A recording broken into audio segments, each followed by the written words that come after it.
Welcome to Penrose Learning, where we make understanding easy.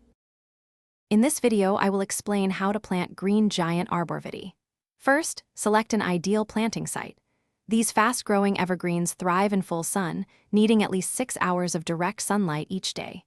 Good drainage is crucial, so avoid areas where water collects. Before planting, test your soil's pH. Green giants prefer a slightly acidic to neutral range, typically between 6.0 and 7.5, for optimal growth and health.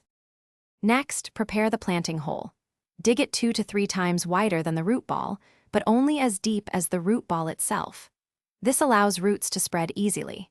Carefully remove your green giant from its container, gently teasing apart any roots that are circling.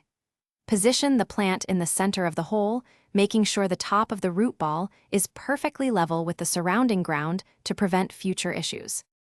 After placing the plant, backfill the hole with the excavated soil, gently firming it around the root ball to eliminate air pockets. Form a small, circular berm of soil around the edge of the planting area.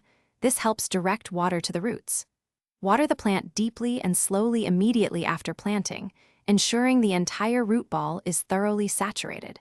Finally, apply a 2 to 3 inch layer of organic mulch, keeping it a few inches away from the trunk. For continued success, consistent care is key. During the first growing season, water your green giant regularly, especially during dry spells, to establish a strong root system. In spring, apply a balanced, slow-release fertilizer formulated for evergreens. Light pruning in late winter or early spring helps maintain its desired shape and promotes dense foliage. Keep an eye out for any signs of pests or diseases and address them quickly to ensure a healthy, vibrant screen. Thanks for watching. If this was helpful, leave a like and consider subscribing. See you next time.